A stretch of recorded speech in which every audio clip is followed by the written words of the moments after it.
Bonjour. Aujourd'hui, j'aimerais partager avec vous l'idée suivante, c'est-à-dire que nous avons les données. Nous connaissons maintenant comment le virus se comporte, comment il fonctionne et surtout son taux de létalité et qu'on doit arrêter de lancer à la face du public un non-savoir par rapport au virus pour justifier les mesures politiques, les mesures de confinement actuelles. Et pour justifier cette thèse, eh bien, j'aimerais vous montrer ceci. Alors, je me suis trompé hier en disant que les seules études sérologiques qu'on connaît sont celles de Californie et celles d'Allemagne, celles du docteur, professeur Streeck. C'est faux, parce que finalement, il y en a vraiment beaucoup d'études sérologiques dans le monde. Ici, toujours sur le site Swiss Propaganda Research, je descends jusqu'à Medical Studies et c'est de toute beauté si on clique ici. A New Overview. Oh, je vais répéter. A New Overview of Existing PCR and Antibody Studies. Parce que ce qu'on entend la plupart du temps dans les médias, c'est le simple nombre de cas détectés, qui en fait exprime pas grand-chose. Pour savoir à quel point un virus se répand et la dynamique avec laquelle il se répand dans une population, il faut absolument savoir non pas le nombre absolu de cas détectés, mais le nombre potentiel de personnes qui ont déjà le virus dans la population. Et pour y arriver, il faut avoir une étude des potentiels anticorps.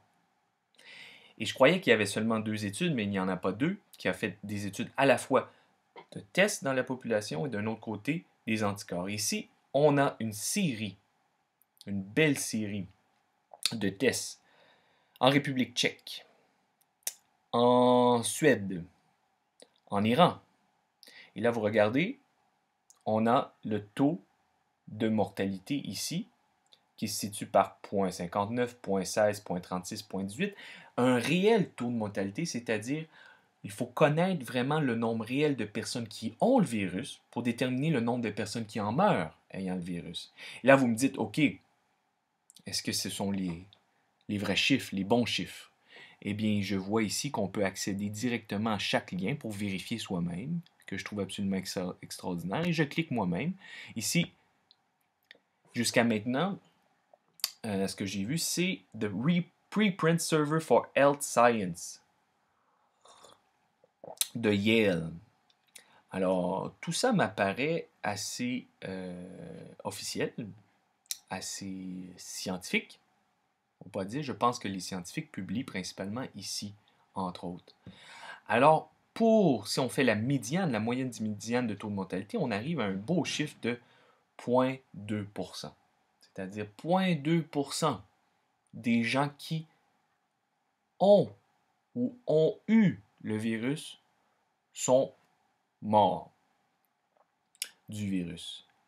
Et ça se situe en plein dans le taux de mortalité de la grippe. Alors j'entends déjà venir le contre-argument de mais oui, mais en Italie, en Espagne, à New York, comment on explique tout ça? Je ne suis pas certain de la manière, je ne suis pas certain des raisons pour expliquer le nombre de morts, et pas seulement en Italie, en Espagne et en France ou à New York, mais aussi dans les maisons de retraite, les maisons pour personnes âgées. Comment on explique la mort de ces gens-là? Eh bien, je ne sais pas trop. On commence à entendre dans l'espace public un ensemble de raisons multiples permettant d'expliquer cette accumulation de morts-là. Mais une chose que je suis certaine, que je suis certain, c'est que il faut changer de paradigme pour expliquer ces morts. Le virus, présentement, a le dos très, très, très large. C'est-à-dire que le virus semble être la cause ultime, unique des hécatombes qu'on peut voir un peu partout sur la planète. et ça ne peut pas être le cas. À partir de ces études sérologiques représentatives de la population, on arrive à un taux de mortalité de 0,2%. Alors, il faut commencer à chercher, il faut commencer à creuser pour expliquer les morts d'une autre manière. Ce serait très, très, très important.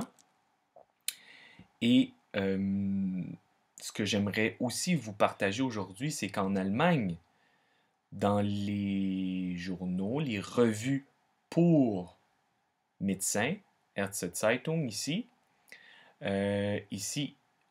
on résume un document présenté par des experts de la santé en Allemagne qui critiquent de manière virulente la façon d'avoir géré la crise ici en Allemagne. Pardon, ils ont plusieurs éléments critiques. Entre autres, est-ce qu'un lockdown complet comme on l'a eu à partir du 23 mars ici en Allemagne a vraiment été efficace dans la mesure où, selon les chiffres même du RKI, le fameux taux de reproduction, le taux d'infection ou la vitesse à laquelle le virus se répand dans une population était déjà en dessous de 1. Premier argument. Ensuite, deuxième argument, deuxième grande série d'arguments, c'est qu'une épidémie, ce n'est pas simple à mesurer.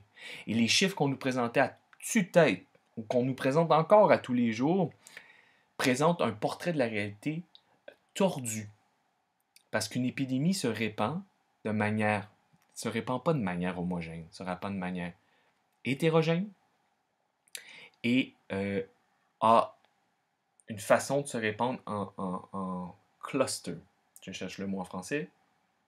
C'est le mot en anglais. C'est le mot ici en allemand, Herdförmig. Cluster, il faudrait le trouver. Alors, une épidémie, c'est pas simple à mesurer. Je vous l'ai dit, une thèse très très importante, le potentiel, ce que nous dit le nombre annoncé de nouvelles infections par jour, nous dit en fin de compte pas grand-chose sur l'épidémie, sur son développement, sur la façon dont elle se répand. Il y a un grand manque d'imagination de la part du gouvernement dans la façon d'avoir géré la crise, c'est-à-dire un lockdown. Ce n'est pas une solution créative, ce n'est pas une solution complexe à un problème complexe. C'est une solution de dernier recours. Fascinant, ces experts, et ça rejoint exactement la thèse de Vaudarc. J'espère que certains d'entre vous ont regardé l'entrevue que j'ai proposée hier. Alors, il critique le désir de faire toujours plus de tests. C'est-à-dire, si les tests ne sont pas couplés à des tests sérologiques, c'est-à-dire qu'on fait simplement des tests de détection, on va continuer à alimenter l'idée dans la population que le virus se répand sans cesse. Alors, le simple fait de faire des tests de détection du virus n'est pas suffisant et n'est pas représentatif aussi de la population parce que les gens qui se font tester, c'est souvent des gens qui ont commencé à avoir des symptômes. Alors que dans l'étude de Streeck, jusqu'à maintenant, 1/5 des gens qui ont attrapé le virus n'ont même pas de symptômes. Et ils ne se font pas tester, ces gens. Voilà. Et ensuite, ce que je trouve absolument fascinant aussi, c'est si il y avait un vaccin pour le virus. Et si, ici en Allemagne, on voulait vacciner 60 millions de personnes, bien écoutez, ça prend toute une logistique pour distribuer ces vaccins et pour les donner, ces vaccins, et ça prendrait vraiment, vraiment, vraiment beaucoup de temps à vacciner toute la population. Et si justement le retour au travail est sous condition d'avoir eu le vaccin, eh bien, on en est pour un bon bout de temps. À vacciner les gens, si on fait une vaccination de 60 000 personnes par jour, eh bien, ça prend ni plus ni moins que 1000 jours de travail. Donc ça, c'est plusieurs années déjà. Alors même, une nouvelle angle par rapport au vaccin. indépendamment des risques d'effets secondaires et tout, même si on voulait vacciner 60 millions de personnes en Allemagne, ça prendrait un très très grand nombre de temps. Alors, j'espère qu'on commence à changer de paradigme tranquillement pour expliquer ce qui est en train de se passer en ce moment. Je trouve ça génial qu'un discours critique est enfin arrivé au niveau des journaux médicaux ici en Allemagne et j'espère que ce sera la même chose au Canada et au Québec. Je vous souhaite une bonne journée. À plus tard.